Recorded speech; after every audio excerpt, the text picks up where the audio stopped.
ನೀವು 100 ಅಂತೆಲ್ಲ ಹೇಳ್ತಾ ಇದ್ದಲ್ಲ ಸರ್, ಬಹಳ ಮುಖ್ಯವಾದ ಕಾರಣಗಳು ಇವರಿಬ್ರು. ನಾನು ಬಂದು ಹೇಳಿದ ಮೊದಲು ಚೆನ್ನೈಲಿ ಇದ್ದೆ ಅಂತ, ನನಗೂ ಮತ್ತು ಕನ್ನಡ ಚಿತ್ರರಂಗದ ಮಧ್ಯೆ ಒಂದೇ ಸೇತುವೆ, ಒಂದೇ ಕನೆಕ್ಷನ್ ಅಂದ್ರೆ ಪಿ ವಿಶ್ವನಾಥ್. ಅವ್ರು ಮಾಡಿದ್ದೆ ಪಂಚಮ ವೇದ ಇವರೇ ಡೈರೆಕ್ಟರು, ಶ್ರೀಗಂಧ ಇವರೇ ಡೈರೆಕ್ಟರು, ಅರಗಿಣಿ ಇವರೇ ಡೈರೆಕ್ಟರು. ಪ್ರತಿ ವರ್ಷ ಒಂದು ಫಿಲ್ಮ್ ನನ್ಗೆ ಕೊಟ್ಬಿಡೋರು ಕನ್ನಡದಲ್ಲಿ. ಸೊ ಕನ್ನಡ ಫಿಲ್ಮ್ಸ್ ಅಲ್ಲಿ ಕಾಣಿಸ್ಕೊಳ್ತಾನೆ ಇದ್ದೆ ನಾನು because of this man. Sir Vishwanath sir, Ramesh Aravind ಅವರು ನಿರ್ದೇಶಕರ ನಟ ಅಂತ ಹೇಳ್ತಾರೆ. ಹೌದು ಸೊ ಹೇಳಿ, ಅವ್ರ ಬಗ್ಗೆ ಹೇಳಿ. ನನ್ನ ರಮೇಶ್ ಅವರ ಸಂಬಂಧನ ಹೇಳಬೇಕು ಅಂದರೆ ಅದು ಒಬ್ಬ ನಟ ಮತ್ತು ನಿರ್ದೇಶಕನ ಸಂಬಂಧ ಅಲ್ಲ ಅಂತ ನನಗನ್ನಿಸ್ತಾ ಇದೆ. ಆಮೇಲೆ ನಮ್ಮ ಇಬ್ಬರ ಮಧ್ಯೆ ಯಾವ ರೀತಿ ಅಂಡರ್ಸ್ಟ್ಯಾಂಡಿಂಗ್ ಇರ್ತಿತ್ತು ಅನ್ನೋದು ಒಂದು ಉದಾಹರಣೆ ಹೇಳ್ತೀನಿ. ನಾನು ಅರಗಿಣಿ ಸಿನಿಮಾ ಒಂದು ಕತೆ ಎಲ್ಲ ರೆಡಿ ಮಾಡಿಕೊಂಡು ಸಾಂಗ್ ಕಂಪೋಸಿಂಗ್ಗೆ ಮಡ್ರಾಸ್ಗೆ ಹೋಗ್ಬೇಕಿತ್ತು. ಹೋಗೋ ಹಿಂದಿನ ದಿವಸ ನಾನು ನಂದ ಟಾಕೀಸಲ್ಲಿ ಒಂದು ಸಿನಿಮಾ ನೋಡಿದೆ. ನಾನೇನು ಕತೆ ಮಾಡ್ಕೊಂಡಿದ್ನೋ ಅದೇ ಕತೆ ಬೇರೆಯವ್ರು ಕನ್ನಡದಲ್ಲಿ ಸಿನಿಮಾ ಮಾಡಿಬಿಟ್ಟಿದ್ರು ಅದನ್ನು. ಸೊ ಸಾಂಗ್ ಕಂಪೋಸಿಂಗು ಇವ್ರು ಡೇಟ್ ತೊಗೊಂಡಿದ್ದು ತುಂಬ ಬ್ಯುಸಿ ಇದ್ರು. ಇವಾಗ ಅವರು ಸುಧಾರಾಣಿಯವರದ್ದು ಡೇಟು ತೊಗೊಂಡಿರಲಿಲ್ಲ. ಸೊ ಅಲ್ಲಿ ಹೋಗಿ ಮಡ್ರಾಸಲ್ಲಿ ಕೂತ್ಕೊಂಡು ಒಂದೇ ಒಂದು ದಿವಸದಲ್ಲಿ ಕತೆ ಬೇರೆ ರೆಡಿ ಮಾಡಿಕೊಂಡು ಅದಕ್ಕೆ ಸರಿಯಾಗಿ ಸಾಂಗ್ ರೆಕಾರ್ಡಿಂಗ್ ಮಾಡಿಕೊಂಡು ಬಂದು ಶೂಟಿಂಗ್ ಶುರು ಮಾಡಿದ್ದೀವಿ. ಶೂಟಿಂಗ್ ಶುರು ಮಾಡಿದ್ಮೇಲೆ ಕೂಡ ನಾನು ಹೇಳಿದೆ ಈ ಥರ ಬದಲಾವಣೆ ಆಗಿದೆ, ಈಗ ಕಂಟಿನ್ಯೂ ಮಾಡಿ ಅಂತಂದರು. ಯಾಕೆಂದರೆ ಅಲ್ಲಿಂದ ಬಂದು ಒಂದೇ ಒಂದು ದಿವಸ ನನಗೆ ಟೈಮ್ ಇರಲಿಲ್ಲ. 5 ದಿನಗಳ ತನಕ ಏನು ಕತೆ ಬದಲಾಗಿದೆ, ಏನು ಕತೆ ಮಾಡ್ತಿದ್ದೀವಿ ಅಂತ ಇವ್ರಿಗೆ ಗೊತ್ತಿರಲಿಲ್ಲ. ಸೊ ಒಂದು ಆ ನಂಬಿಕೆ ಇರುತ್ತಲ್ಲ ಒಬ್ಬ ಡೈರೆಕ್ಟ್ರ್ ಮೇಲೆ, ಒಬ್ಬ ಕಲಾವಿದರಿಗೆ, ಅದು ತುಂಬ ಗ್ರೇಟ್ ಅನಿಸುತ್ತೆ. ಆ ಥರ ಒಂದು ಭರವಸೆ ನಂಬಿಕೆ ಇದ್ದಾಗ ಅತ್ಯುತ್ತಮವಾದ ಸಿನಿಮಾಗಳು ಬರುತ್ತೆ. ಆಮೇಲೆ ತುಂಬ ಸಿಂಪಲ್. ಒಂದು ಉದಾಹರಣೆಗೆ ನಾವು ಯಾವುದೋ ಒಂದು ಸಿನಿಮಾ ಮಾಡ್ತಿರ್ತೀವಿ. ಸೊ ಅವಾಗೆಲ್ಲ ನಾವು ತುಂಬ ಆರಾಮಾಗಿ ಸಿನಿಮಾ ಮಾಡ್ತಿದ್ವಿ. ಇದು ಟೆನ್ಷನ್ ಎಲ್ಲ ಏನಿರ್ತಿರ್ಲಿಲ್ಲ. 4 ಗಂಟೆಗೆ ಪ್ಯಾಕಪ್ ಮಾಡಬೇಕು, ಇವತ್ತು ಅಂದ್ಕೊಂಡಿದ್ದ ಕೆಲಸ ಮುಗೀತು ಅಂದರೆ ಅವತ್ತು ಪ್ಯಾಕಪ್. 4 ಗಂಟೆಗೆ ಹೋಗಬೇಕು ಅಂದರೆ ಕಾರುಗಳೆಲ್ಲೆಲ್ಲ ಕಳಿಸಿರ್ತಿದ್ರು ಮ್ಯಾನೇಜರು, ಗೊತ್ತಾಗ್ತಿರ್ಲಿಲ್ಲ ನಮಗೆ.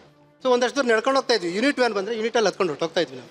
ಸೊ ಈ ಥರದ್ದೊಂದು ರಮೇಶ್ ಬಗ್ಗೆ ಹೇಳಬೇಕಾದ್ರೆ ತುಂಬ ತುಂಬ ತುಂಬ ಉದ್ದವಾಗಿ ಇರುತ್ತೆ. ಈಗ ತುಂಬ ಸಿನಿಮಾಗಳು ಮಾಡಿರೋದ್ರಿಂದ ಆಮೇಲೆ ಪ್ರತಿಯೊಂದು ಕ್ಷಣವೂ ನಮಗೆ ಒಂದು ತುಂಬ ಇಂಪಾರ್ಟೆಂಟ್ ಕ್ಷಣ ಅಂತ ಅನ್ಸುತ್ತೆ. ರಮೇಶ್ ಅರವಿಂದ್ ಅವರ ಕಾಂಬಿನೇಷನ್ ಹಾಗೂ ದೇಸಾಯಿ ಸರ್ ಅವರ ಕಾಂಬಿನೇಷನ್ ಅತ್ಯುತ್ತಮವಾದಂಥ ಒಂದು ಬ್ಲಾಕ್ ಬಸ್ಟರ್ಗಳನ್ನ ಕೊಟ್ಟಂಥ ಸಿನಿಮಾ. ದೇಸಾಯಿ ಸರ್ ಆ್ಯಕ್ಚುಲಿ ಥ್ರಿಲ್ಲರ್ ಸಿನಿಮಾಗಳನ್ನ ತುಂಬ ತುಂಬ ದೊಡ್ಡ ಸಿನಿಮಾಗಳನ್ನ ಮಾಡಿದ್ರಿ. ಆದರೆ ರಮೇಶ್ ಅರವಿಂದ್ ಅವ್ರ ಜೊತೆ ಈ ಲವ್ ಸಬ್ಜೆಕ್ಟ್ಗಳು ಮಾಡಿದಾಗ ಆ ಒಂದು ಚೇಂಜ್, ಅವರ ಟ್ರಾನ್ಸ್ಫಾರ್ಮೇಷನ್, ನಿಮ್ಮ ಒಂದು ಎಕ್ಸ್ಪೀರಿಯನ್ಸ್ ಹೇಗಿತ್ತು ಸರ್? ಅವರು ಡೈರೆಕ್ಟರ್ಸ್ ಆ್ಯಕ್ಟರ್ ಅಂತ ಹೇಳ್ತಾರೆ. ಸಮ್ಟೈಮ್ಸ್ ಆ್ಯಕ್ಟರ್ ಡೈರೆಕ್ಟರ್ ಅಂತೂ ನಾನು ಹೇಳ್ತೀನಿ.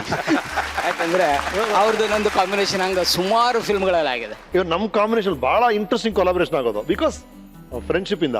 ಭಾಳ ಮಜವಾಗಿತ್ತಂದರೆ ಫಸ್ಟು ಚೆನ್ನೈಯಿಂದ ಅವರು ಬಂದಾಗ, ಹೊಸದಾಗಿ ಫಸ್ಟ್ ಶುರು ಮಾಡಿದಾಗ ನಮ್ಮೂರು ಮಂದಾರುವೆಯಲ್ಲಿ 2-3 ಶೆಡ್ಯೂಲ್ ಆಯಿತು. 2 ಶೆಡ್ಯೂಲ್ ಆಗೋಣ, ಒಂದು ದಿವಸ ಬಂದರು, ಸರ್ ಏನಿಲ್ಲ, ಇನ್ನೊಂದು ಸಿನಿಮಾ ಬಂದಿದೆ ರಂಗೇಗೌಡ ಪಿಕ್ಚರ್ದು, ಅಲ್ಲೇ ನನಗೊಂದು ಅಪರ್ಚುನಿಟಿ ಸಿಕ್ಕಿದೆ ಸರ್, ಭಾಳ ಒಳ್ಳೆಯದು, ಸ್ತ್ರೀ ಪಾತ್ರ ಮಾಡಬೇಕು, ಮೀಸೆ ತೆಗಿಲಿಕ್ಕೆ ಹೇಳಿದ್ದಾರೆ, ಹೆಂಗೆ ಮಾಡಲಿ ಸರ್ ಅಂತಂದರು. ಅಯ್ಯೋ ಹೌದಲ್ಲ ಅಂತಂದ್ರೆ ಆಮೇಲೆ ಅಷ್ಟೊತ್ತಿಗೆ 3/4 ಭಾಗ ಶೂಟಿಂಗ್ ಮಾಡಿಬಿಟ್ಟಿದ್ವಿ ಅವ್ರದ್ದು ಮೀಸೆ ತೆಗೆದ್ರೆ ಕಂಟಿನ್ಯೂಟಿ ಹೆಂಗೆ ಆಗುತ್ತೆ ನಮಗೆ. ಆಮೇಲೆ ಅವರೇ ಆವಾಗ ಸೂಚನೆ ಕೊಡ್ತಾರೆ. ಅಂದರೆ ಆ ಸೀನು ಆ್ಯಕ್ಚುಲಿ ಮಂದಾರುವೆಯಲ್ಲಿ ಅದು ಹೇಗೆ ಟರ್ನ್ ಮಾಡ್ತೀವಿ ಅಂತಂದರೆ, ಪ್ರೇಮ ಅವ್ರಿಗೆ ಇವ್ರ ಮೀಸೆ ಬಗ್ಗೆ ಒಂದು ಪ್ರೀತಿ ಇರ್ತದೆ, ಎಷ್ಟು ಸುಂದರ ಕಾಣಿಸ್ತೆ ಅಂತ. ಅವ್ರು ಡಿಸ್ಪಾಯಿಂಟ್ ಮಾಡೋಕ್ಕೆ ಅಥವಾ ಅವರಿಂದ ದೂರ ಇರೋಕ್ಕೆ ಆ ಮೀಸೆ ತೆಗ್ದಿದ್ದೇ ಸೀನು ನಮ್ಮ ಚಿತ್ರದಲ್ಲಿ, ಆ ಸನ್ನಿವೇಶದಲ್ಲಿ ಅದು ಹೈಲೈಟು ಕೂಡ ಆಯಿತು. ಅದಕ್ಕೆ ಆ್ಯಕ್ಟರ್ ಡೈರೆಕ್ಟ್ ಸಮ್ಟೈಮ್ಸ್ ಡೈರೆಕ್ಟರ್ಸ್, ಯಾಕಂದರೆ ಅವರೊಳಗೂ ಒಬ್ಬ ಡೈರೆಕ್ಟರ್ ಇದ್ದಾನೆ. ಅಯ್ಯೋ, ನಾನು ರಂಗೇಗೌಡ ಹೋಗ್ಲೇಬೇಕು ಸರ್, ಮೀಸೆ ತೆಗಿಲೇಬೇಕು, ಇವ್ರ ಡೇಟ್ಸ್ ಮುಗಿದೇ ಬಟ್ ನಮ್ದು ಮುಗಿತಲ್ಲ. ಸೊ ಈ ಐಡಿಯಾ ಬಂತು. ಅಂದ್ರೆ ಪ್ರೇಮ ನನ್ ಮೀಸೆ ಕಂಡ್ರೆ ಇಷ್ಟ, ಶಿವಣ್ಣ ನನಗೆ ಪ್ರೇಮ ಸಿಗ್ಬೇಕು ಅಂತ ಮೀಸೆ ತೆಗೆದು ಬಿಡ್ತೀನಿ ಅಂತ. ಒಳ್ಳೆ ಐಡಿಯಾ ಅಂದ್ಬಿಟ್ಟು ಸಾರ್ ಏನ್ ಮಾಡಿದ್ರು, ಮೀಸೆ ತೆಗೆಯೋದನ್ನೇ ಶೂಟ್ ಮಾಡ್ಬಿಟ್ರು, ಅದನ್ನೇ ಸೀನ್ ಆಗಿಟ್ಬಿಟ್ರು ಅವರು. ಅದಾಯ್ತಲ್ಲ, ಮೀಸೆ ತೆಗೆದು ಬರ್ತೀನಿ ಇವರು, ಹೋಯ್ತು ನನ್ ಫಿಲ್ಮ್ ಹೋಯ್ತು, ವಿಲ್ಲನ್ ತರ ಕಾಣ್ತಾ ಇದೆಯಾ ಅಂದ್ರು. ಫಸ್ಟ್ ರಿಯಾಕ್ಷನ್ ನಾನು ಅಯ್ಯೋ ಏನಪ್ಪ ತಪ್ಪು ಮಾಡ್ಬಿಟ್ನಾ ಅಂತ ನಾನು. ಹಾಗೆ ಮುಂದುವರಿದು that became the highlight of the film. Sir ಗ್ರೇಟ್ನೆಸ್ ಅಂದ್ರೆ is a true genius of Kannada cinema sir. ಅವ್ರು ಮಾಡಿದ ಚಿತ್ರಗಳು ಒಂದು ನಿಷ್ಕರ್ಷ, ಒಂದು ಪ್ರತ್ಯರ್ಥ, ಒಂದು ತರ್ಕ ಯಾರಿಗೆ ಮಾಡೋಕ್ಕಾಗುತ್ತೆ, ಅದೆಲ್ಲ ಮಾಡ್ಬಿಟ್ಟು ಒಂದು ಮಂದಾರ ಮಾಡ್ತಾರೆ ಅವರು. That is what a story teller is. ನೀನ್ ಏನ್ ಕತೆ ಕೂಡ ನಾನು ತೋರಿಸ್ತೀನಿ ಏನೋ ಗೊತ್ತಿದೆಯಲ್ಲ ಒಬ್ಬ ಡೈರೆಕ್ಟರ್ಗೆ, ಅದು ಅದೇ ತರ ಇವರಲ್ಲಿರೋ ಲೀಡರ್ಶಿಪ್ ಕ್ವಾಲಿಟಿ ಸರ್. ಒಬ್ಬ ಡೈರೆಕ್ಟರ್ ಆಗಿ ಒಂದು 60 ಜನ 70 ಜನ ಇರೋ ಯೂನಿಟ್ ನ ಕಂಟ್ರೋಲ್ ಮಾಡೋದು ಇದೆಯಲ್ಲ, ಶಕ್ತಿ ಇದೆಯಲ್ಲ, you must learn from Vishwanath. ನೋಡಿ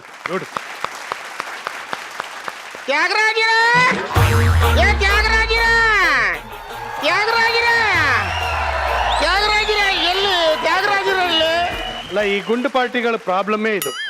ಎಲ್ಲಿಗೋ ಬಂದ್ಬಿಟ್ಟು ಯಾರ್ಯಾರನ್ನ ಹುಡುಕ್ತಾ ಇದ್ದೀರಾ? ರೇ ಗುಂಡ್ಮವ, ಇಲ್ಲಿ ಆ ಹೆಸರಿನವ್ರು ಯಾರು ಇಲ್ಲ. ಯಾಕಿಲ್ರಿ ಅಲ್ಲಿ ಅಂದ್ರೆ ನನ್ಗೇನು ಗುಂಡು ಒಳಗೆ ಹಾಕಿದ್ದು ಕಣ್ಣು ಸರಿ ಇದೆ ನಂದು. ಇಲ್ಲೇ ಅಣ್ಣವರು ಕೂತ್ಕೊಳ್ಳಿಲ್ವಾ? ಕನ್ನಡ ಚಿತ್ರರಂಗದ ತ್ಯಾಗರಾಜರು ಇವರು. ಸರ್, ನಾನು ನಿಮ್ಮ ಪಕ್ಕ ಅಭಿಮಾನಿ. ಏನು ಮೋಸ ಇಲ್ಲ. ಓಕೆ.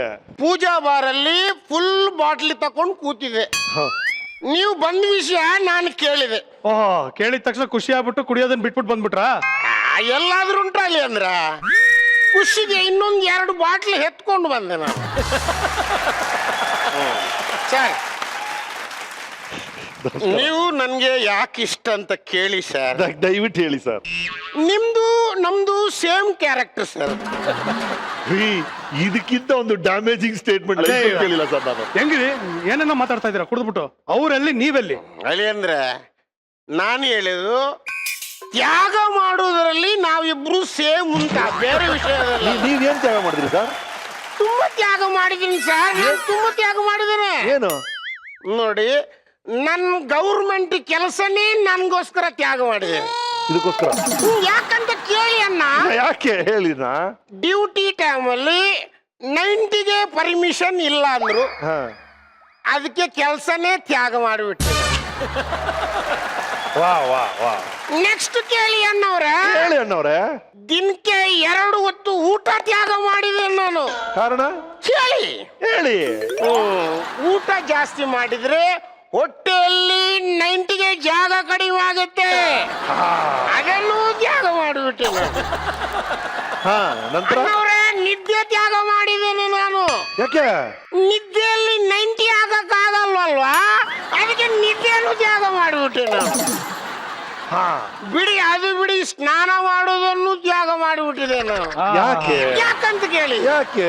ಇನ್ನೇನಕ್ಕೆ ಕೇಳೋದಲ್ಲಿ, ನಮ್ಗೆ ಗೊತ್ತು. ಹೇಳಿ. 90 ಹೊಡೆದ್ಮೇಲೆ ಮತ್ತೆ ಮೋರಿಗೆ ಬೀಳ್ತಿರಲ್ಲ, ಅದಕ್ಕೆ ಮುಂಚೆನೆ ಯಾಕೆ ಸ್ನಾನ ಮಾಡೋದು ಅಂತ ಸ್ನಾನ ತ್ಯಾಗ ಮಾಡ್ಬಿಟ್ಟಿದ್ರಲ್ವಾ?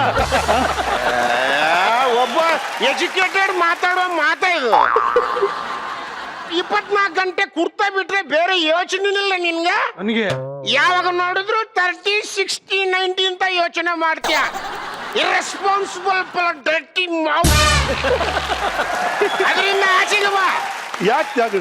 ಸಮಾಜದ ಬಗ್ಗೆ ಯೋಚನೆ ಮಾಡು. ಓ, ಆ ಸ್ನಾನಕ್ಕೂ ಸಮಾಜಕ್ಕೂ ಸಂಬಂಧ ಇದೆಯಾ? ಹೌದಾ? ಏನು? ಯಾಕೆ ಸ್ನಾನ ತ್ಯಾಗ ಮಾಡಿದೆ ನಾನು? ಯಾಕೆ? ಕುಡ್ದ ಮೇಲೆ ಏನಾದ್ರೆ ಮೋರಿಗೆ ಬೀಳುವುದಿದ್ದೇ ಇರುತ್ತೆ. ಹೌದು. ಆ ಮೋರಿಯಲ್ಲಿ ಸ್ವಲ್ಪ ನೀರಿದ್ದೇ ಇರುತ್ತೆ. ಯಾಕೆ ಮನೆದು ನೀರು ವೇಸ್ಟ್ ಮಾಡ್ಬೇಕಂತ ಸ್ನಾನ ಮಾಡೋದು ತ್ಯಾಗ ಮಾಡ್ಬಿಟ್ಟೆ ನಾನು. ಎಷ್ಟು ದೊಡ್ಡ ಆಲೋಚನೆ ರೀ ಇವ್ರದು. ಸರ್, ನಿಮ್ಮ ಅಭಿಮಾನಿ ನಾನು. ಹೇಳಿ ಸರ್. ನಿಮ್ಮ ಅಮೂಲ್ಯವಾದ ಸಮಯದಲ್ಲಿ ಸ್ವಲ್ಪ ನನಗೆ ಒಂದು ಕಿರು ಬೆರಳಿನ ತುದಿಯಷ್ಟು ಸಮಯ ಕೊಟ್ಟು ತಗೊಳ್ಳಿ, ನನ್ನ ಜೊತೆ ನೀವು ಡ್ಯಾನ್ಸ್ ಮಾಡಬೇಕು. ನಿಮ್ ಡ್ಯಾನ್ಸ್ ನಾವು ನೋಡ್ತೀವಲ್ಲ ಸರ್, ನಮ್ಗೆ ಬರೋದಿಲ್ಲ ಸರ್ ಅದು. ಅಲ್ಲ, ನಾನು ನನಗೋಸ್ಕರ ಅಲ್ಲ. ನಾನು ಹೇಳ್ಕೊಡ್ತೀರಾ? ಬನ್ನಿ. ಬಹಳ ಸುಲಭ, ಬನ್ನಿ. ಒಂದು 30 ಹಾಕೊಡ್ತೀರಾ? ಫೋನ್ ಮಾಡಿ ತರಿಸ್ತೇನೆ. ಇಲ್ಲ, ಬೇಡ, ಇರ್ಲಿ. ರೆಡಿ? ರೈಟ್.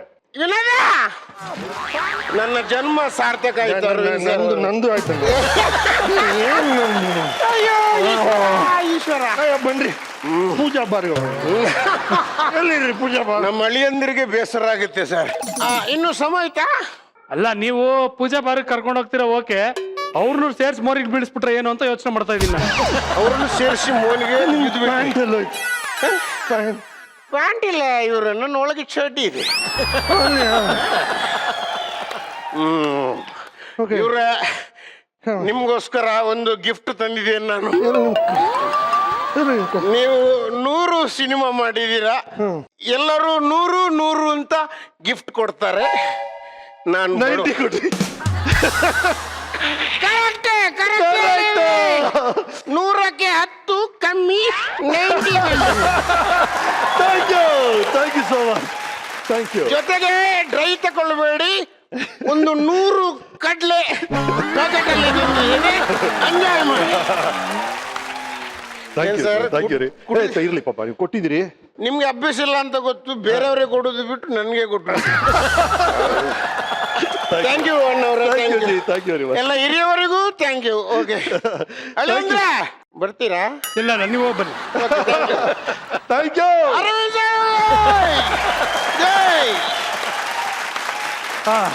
ಈಗ ರಮೇಶ್ ಸರ್ 100 ಸಿನಿಮಾಗಳನ್ನ ಕಂಪ್ಲೀಟ್ ಮಾಡಿದ್ದೀರಾ. ನಿಮ್ಮ ಕೋ ಆರ್ಟಿಸ್ಟ್, ಹೀರೋ ಆದ್ರು, ನಿಮ್ಮ ಲಿರಿಸಿಸ್ಟ್ ಆದ್ರು, ಡೈರೆಕ್ಟರ್ಗಳಾದ್ರು, ಇನ್ನು ಇಬ್ರು ಬಹಳ ಸ್ಪೆಷಲ್ ಆದ ವ್ಯಕ್ತಿಗಳು ಬಂದಿದ್ದಾರೆ. ಅವ್ರನ್ನ ಕೂಡ ವೆಲ್ಕಮ್ ಮಾಡೋಣ. ನಿಮ್ಮ ಜೊತೆ ಆಕ್ಟ್ ಮಾಡಿದಂತ 2 ಹೀರೋಯಿನ್ಗಳು. ವಾವ್. ಜೋರಾದ ಚಪ್ಪಳೆಯಿಂದ please welcome Suman Nagarkar and Pooja Lokesh. ನೋಡಲಿಕ್ಕೆ ಮಜಾ, ಕೇಳಲಿಕ್ಕೆ ಮಜಾ, ಆಕಲಿಕ್ಕೆ ಮಜಾ, ತೂಕಲಿಕ್ಕೆ ಮಜಾ, ಎಲ್ಲ ತಪ್ಪು ನಗೆಯ ಮತ್ತು ನೀಡುವ ಸುಜಾ. ಮಜಾ ಮಜಾ ಮಜಾ ಮಜಾ ಮಜಾ ಮಜಾ ಸುಜಾ ನಮ್ಮ ಟಾಕೀಸ್, ಮಜಾ ಟಾಕೀಸ್. ಕಿಲ ಕಿಲ ಕಿಲ ಚಪ್ಪಲ Hello. ಮಜಾ ಮಜಾ ಮಜಾ ಮಜಾ ನಾವಿಲ್ಲಿ ಡಾನ್ಸ್ ಮಾಡ್ತಾ ಇದೀವಿ. ನೀವು ನೆಗ್ಲೆಕ್ಟ್ ಮಾಡ್ಬಿಡೋದು. ಯಾರು dance ಮಾಡಿದ್ರು? ಇವ್ರೇ ಮಾಡ್ತಾ ಇದ್ರು ನಾನು ಇವತ್ತು ಗೆಸ್ಟ್ ರೀ. ಸರ್ ನಮ್ ಹೀರೋಯಿನ್ ಸರ್ ಅವರು. ಹೇಳಿ. ಸರ್ ನಾನು ದಿನ ನೋಡ್ತೀನಲ್ಲ ಸರ್, ಡ್ಯಾನ್ಸ್ ಮಾಡೋದು ಬೋರ್ ಆಗೋಗಿದೆ ನನಗೆ. ಇವತ್ತೇನ್ ಡಾನ್ಸ್ ನೋಡಿಲ್ವಲ್ಲ? ನೋಡುದಲ್ಲ ಇಲ್ವಾ? ಅಲ್ಲಿ ಎಂಟ್ರಿಯಿಂದಾನೇ ನೋಡಿದೆ. ಇಲ್ಲ. ಇಲ್ಲ ಇಲ್ಲ ಮತ್ತೆ ಮ್ಯೂಸಿಕ್ ಗೆ ಯಾಕೆ ಮ್ಯೂಸಿಕ್ ಆಫ್ ಮಾಡಿದ್ ಹಾಕಿ? ಮಜಾ ಮಜಾ ಮಜಾ ಮಜಾ ಮಜಾ ಮಜಾ ಸುಜಾ ಮಜಾ ಟಾಕೀಸ್, ಮಜಾ ಟಾಕೀಸ್. ನಿಜ ನಿಜ ನಿಜ ನಿಜ ನಿಜ ನಿಜ ನಿಜ ಸುಜಾ ಟಾಕೀಸ್.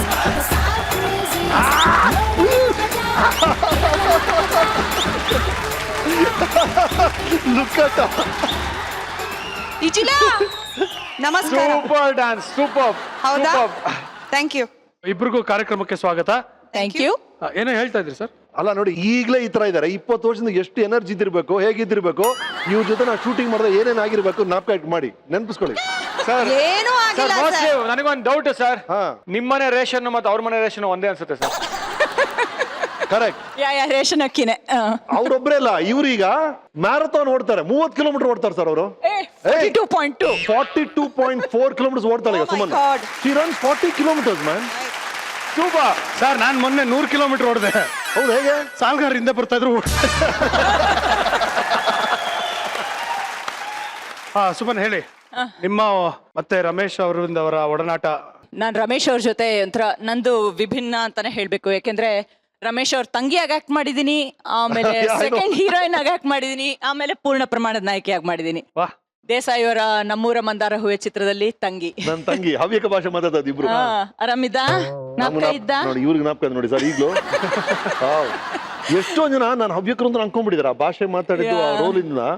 ಅಲ್ಲೆಲ್ಲ ಹೋದ್ರೆ ಎಲ್ರ ಮನೇಲೂ ಒಂಥರ ಮನೆಯವ್ರ ತರನೇ ಟ್ರೀಟ್ ಮಾಡೋರು, ಮನೆ ಮಗಳು ಮನೆ ಇದು ಅಂತ. ಹಾಗೆ ಆಮೇಲೆ ಮುಂಗಾರ ಮಿಂಚುಲಿ ಸೆಕೆಂಡ್ ಹೀರೋಯಿನ್, ನಂತರ ಹೂಮಳೆನಲ್ಲಿ ಪೂರ್ಣ ಪ್ರಮಾಣದ ನಾಯಕಿ. ಸೊ ಒಂದೊಂದು ಚಿತ್ರದಲ್ಲೂ ಒಂದೊಂದು ಅನುಭವ. ಅಂಡ್ ಅಫ್ಕೋರ್ಸ್ ರಮೇಶ್ ಬಗ್ಗೆ ಎಲ್ರಿಗೂ ಗೊತ್ತು, ಬಟ್ ಆದ್ರೂ ನಾನು ಹೇಳ್ತೀನಿ, he is a gentleman. Thank you sir. ಬಹಳ ಸಂಭಾವಿತ ನಟ, ಆಮೇಲೆ ವೆರಿ ಕೋಆಪರೇಟಿವ್. ಇದು ತುಂಬಾ ಚೆನ್ನಾಗಿದೆ, gentleman star. Gentleman, yeah lovable ಎಷ್ಟು ಇರ್ಬೋದು, ಇವತ್ತು ಜೊತೆ title? ಜೆಂಟಲ್ಮ್ಯಾನ್. ಸೊ ಯಾ ಚೆನ್ನಾಗಿರ್ತಿತ್ತು. ಆಮೇಲೆ ವೆರಿ ಕೋಆಪರೇಟಿವ್. ನನ್ಗೊಂದು ವೀಕ್ನೆಸ್ ಇದೆ, I am not good at dance. ಈಗಲೂ ನೋಡಿದ್ರೋ ಏನೋ ಗೊತ್ತಿಲ್ಲ, ನನಗೆ ಡ್ಯಾನ್ಸ್ ಮಾಡಕ್ ಬರಲ್ಲ. ಅದೇ ಅವ್ರಿಗೂ ಗೊತ್ತು. ಮುತ್ತು ಮುತ್ತು ನೀರ ಹನಿ ಹಾಡು ಅವ್ರದಲ್ಲಿ ಸಾರೇ ತೋರ್ಸ್ಬಿಡ್ತಾರೆ ಸರ್. ಡ್ಯಾನ್ಸ್ ಸ್ಟೆಪ್ ಅಲ್ಲ, ಕೊರಿಯೋಗ್ರಾಫರ್ ಎಲ್ಲ ಇಲ್ಲ, ದೇಸಾಯಿ ಸಾರೇ ನಮ್ಗೆ ಟೀಚರ್. ಅವ್ರು ಹೇಳ್ಕೊಡ್ತಾರೆ, ನಾನು ಶಿವಣ್ಣ ಇವರು ಪ್ರೇಮ ಡ್ಯಾನ್ಸ್ ಮಾಡೋದು. ಸೊ ನನಗೆ ಆ ಟೈಮ್ನಲ್ಲಿ ಶಿವಣ್ಣ ಅವರು ಮತ್ತೆ ರಮೇಶ್ ಅವರು ಎಷ್ಟು ಹೆಲ್ಪ್ ಮಾಡಿದ್ದಾರೆ ಅಂದ್ರೆ, ಇಲ್ಲಾಂದ್ರೆ ನನಗೆ ಡ್ಯಾನ್ಸ್ ಮಾಡಕ್ ಖಂಡಿತ ಬರಲ್ಲ. That's my weakness. Okay, nice. Mister Lokesh, with your permission, Suman ಅವ್ರಿಗೆ ಕೇಳಿದ್ರೆ ರಮೇಶ್ ಅವ್ರ ಜೊತೆ ಹೆಂಗಿತ್ತು ಎಕ್ಸ್ಪೀರಿಯನ್ಸ್ ಅಂತ. ನಾನು ರಮೇಶ್ ಸರ್ ಕೇಳಬೇಕು, ಪೂಜಾ ಲೋಕೇಶ್ ಅವ್ರ ಜೊತೆ ಆಕ್ಟ್ ಮಾಡಿದ್ದು ಯಾವ ತರ ಇತ್ತು ಎಕ್ಸ್ಪೀರಿಯನ್ಸ್ ಅಂತ. ಪೂಜಾ ಬಗ್ಗೆ ಹೇಳ್ಬೇಕು. ಪೂಜಾ ಉಲ್ಟಾ ಪಲ್ಟಾ ಅಂತ ಒಂದು ಫ್ಯಾಂಟಾಸಿ ಫಿಲ್ಮ್ ಮಾಡಿದ್ವಿ ನಾವು.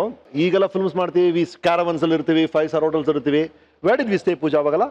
ದೇವಸ್ಥಾನದಲ್ಲಿ. ಒಂದು ದೇವಸ್ಥಾನದಲ್ಲಿ, ಇಡೀ ಯೂನಿಟ್ ನಾವು ಇದ್ದಿದ್ದು ಒಂದು ದೇವಸ್ಥಾನದಲ್ಲಿ ಸರ್. ವಾವ್. ಒಂದು ದೇವಸ್ಥಾನ ಅಷ್ಟೇ, ಉಲ್ಟಾ ಪಲ್ಟಾ ಅಂತ ಸೂಪರ್ ಹಿಟ್ ಫಿಲ್ಮ್ ಆಗಿದ್ದು.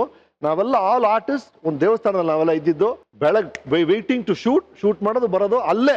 Some of use to manage ಒಂದು ಅಲ್ಲೇ ಅಡಿಗೆ ಮಾಡ್ಕೊಂಡು ಅಲ್ಲೇ ಒಂದು ನದಿ ಇಲ್ಲ, ಉಲ್ಟಾ ಪಲ್ಟಾ ಪಿಕ್ಚರ್ ನೋಡಿದೀನಿ ನಾನು. ನೀವು ಟ್ರಿಪಲ್ ಆಕ್ಟಿಂಗ್ ಅದರಲ್ಲಿ.